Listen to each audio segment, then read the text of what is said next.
ស្វែងយល់ពី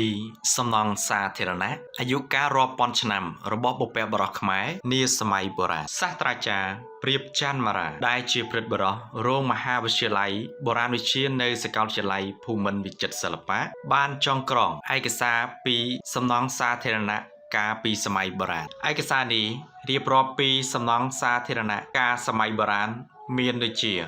បន្ទាយបារាយណ៍ព្រៃជីជាដើមដែលជាតាំងតឹងបានបង្ហាញពីវឌ្ឍនភាព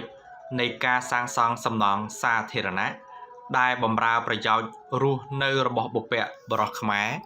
កាលពីរាប់ពាន់ឆ្នាំមុនបន្ទាយមានន័យថាជាកំពែងគឺរបងព័ទ្ធជុំវិញទីធ្លាអ្វីមួយអាចជាប្រាសាទព្រះរាជវាំងរាជធានីក្រុងផ្សេងឬភូមិលំនៅឋានជាដើមបន្ទាយឬកំពែងខ្លះធ្វើអំពីឈើខ្លះធ្វើអំពីដីខ្លះធ្វើអំពីឥដ្ឋខ្លះធ្វើអំពីថ្មបាយក្រៀមខ្លះទៀតធ្វើអំពីថ្មភក់ក៏មាននៃដើមរបស់ពាក្យបន្ទាយគឺសំដៅថារបងឬកំពែងដែលការហៅជាទូទៅคล้ายជាសំដៅរួមទាំងអ្វីដែលនៅក្នុងរបងឬកំពែងទាំងមូលនោះតែម្ដងឧទាហរណ៍ដូចជាបន្ទាយព្រៃនគរបន្ទាយក្តីបន្ទាយស្រីបន្ទាយឆ្មាបន្ទាយល្វែកជាដើមមិនត្រឹមតែហៅចំពោះតែកំពែងព័ទ្ធពីក្រៅប៉ុណ្ណោះទេគឺហៅសំដៅទៅលើសំណង់ផ្សេងទាំងអស់ដែលមាននៅក្នុងនោះផងដែរបន្ទាយព្រៃនគរមានកំពែងព័ទ្ធជុំវិញប្រហែលសតវត្សទី9នៅស្រុកត្បូងឃ្មុំខេត្តកំពង់ចាមចំពោះឯថ្នល់គឺជាផ្លូវសម្រាប់ធ្វើដំណើរដែលគេលើកដីខ្ពស់មានទំហំធំហើយមានប្រវែងវែងចម្លាក់នៅលើជញ្ជាំងប្រាសាទបាយ័នបង្ហាញអំពីថ្នល់គឺមានមនុស្សធ្វើដំណើរដោយថ្មើរជើងនិងជិះសត្វដំរីផងដែលបញ្ជាក់ថាជាថ្នល់វែងឆ្ងាយចំណែកឯផ្លូវវិញគឺជាគន្លងសម្រាប់ធ្វើដំណើរពីតំបន់មួយទៅតំបន់មួយតែពុំមានលើកដីខ្ពស់ដូចជាថ្នល់ឡើយស្ពានសម្រាប់ឆ្លងកាត់ស្ទឹងព្រែកឬអូរនានាច្រើនសាងអំពីឈើឬថ្មបាយក្រៀមឬមួយថ្មភក់ជាដើមហើយច្រើនស្ថិតនៅតាមថ្នល់បុរាណនៅចន្លោះជើងស្ពានតែងតែមានប្រឡោះសម្រាប់ឲ្យទឹកហូរឆ្លងកាត់ហើយអ្នកស្រុកខ្លះហៅប្រឡោះនោះជារុនត្រឌីឧទាហរណ៍ជាស្ពានតបឬស្ពានអូជីជាស្ពានបុរាណវែងជាងគេស្ថិតនៅភូមិជើងទៀនឃុំជើងទៀនស្រុកចុងកាល់ខេត្តឧត្តរមានជ័យជាប់នឹងព្រំប្រទល់នៃខេត្តសៀមរាបចំណែកឯលូជាប្រហោងដែលគេយកមកធ្វើរៀបឲ្យមានជាផ្លូវរុនត្រដៀវសម្រាប់ទឹកហូរឆ្លងពីម្ខាងថ្នល់ទៅម្ខាងទៀតតែពុំរៀបឲ្យចេញជាជើងសសរនិងប្រឡោះច្រើនព្រមទាំងមានបង្កាន់ដៃនៅផ្នែកខាងលើ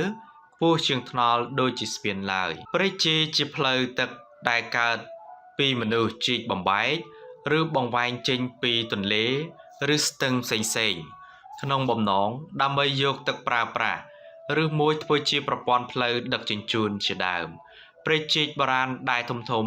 គឺមានព្រែកជីកសម័យមុនអង្គរចុះពីក្រុងអង្គរបូរីខេត្តតាកែវត្រង់ទៅអូរកែវដែលជាក្រុងនៅជិតមាត់សមុទ្រមួយទៀតគឺព្រែកស្រមោច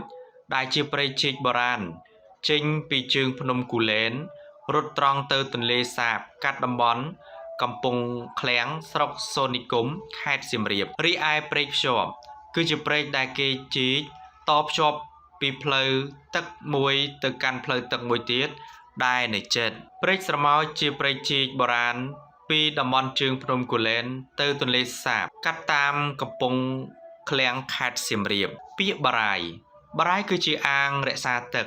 ដែលមានផ្ទៃដីធំហើយកើតពីមនុស្សលើកនៅសម័យបុរាណគេហៅបារាយថាជាតដាដូចជាអន្ត្រីដាគឺសប្តាហ៍ហៅបារាយលូលីបាទឬក៏យោថោសប្តាហ៍គឺថ្នល់បារាយជាដើមចំពោះយៈសោតបាទដល់ថានេះបច្ចុប្បន្នគោកអស់ហើយមានភូមិអ្នកស្រុករស់នៅដែលគេដាក់ឈ្មោះថាជាប្រដាក់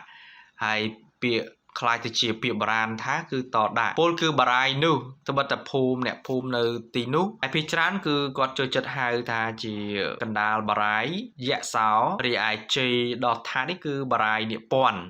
សពថ្ងៃហ ហៅថាវាលរាជដានេះគឺព្រោះនៅទីនោះឃ្លោខ្លាយទៅជា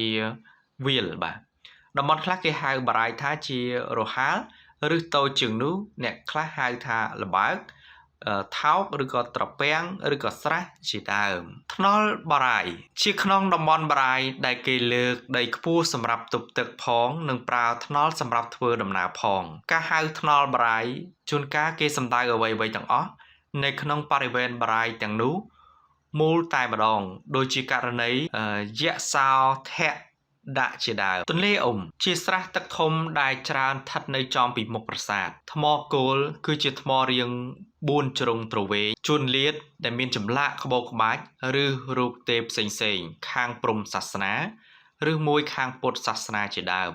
ថ្មគោកលាតពុំមានចម្លាក់អ្វីសំខាន់នោះគេច្រើនដាំជាប់នឹងដីដើម្បីកំណត់សម្គាល់ព្រំដីឬព្រំតំបន់អ្វីផ្សេងៗរីឯថ្មគោដែលមានក្បាច់រចនាឬរូបតួអង្គទេពនិករផ្សេងៗនោះគេច្រើនតម្កល់នៅលើជើងទម្រដើម្បីកំណត់ព្រំមណ្ឌលសក្ការៈគេតម្កល់នៅត្រង់ចំណុចផ្ចិតទីណាមួយហើយគោរពបូជាចំពោះថ្មគោលនោះផងដែរថ្មគោលម្យ៉ាងទៀតដែលមានផ្នែកខាងលើគេរចនាឲ្យមានជារាងរើផ្សេងៗហើយច្រើនដាក់ជាពីរជួរអមផ្លូវចូលទៅកាន់ប្រាសាទក៏មានដែរឯអ្នកខ្លះទៀតគោលសីមាថ្មគោលបុរាណខ្លះលុះដល់សម័យក្រោយមកคล้ายទៅជាអ្នកតាដូចដែរយើងតែងតែហៅថាអ្នកតាថ្មគោលជាដើមក្រាលជាសំណង់សាងអំពីថ្មបាយក្រៀម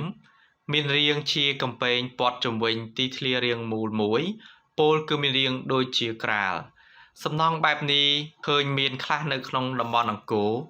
អ្នកដែលស្រុកហៅថាក្រាលរមាសដែលគេយល់ថាប្រើសម្រាប់ជាកន្លែង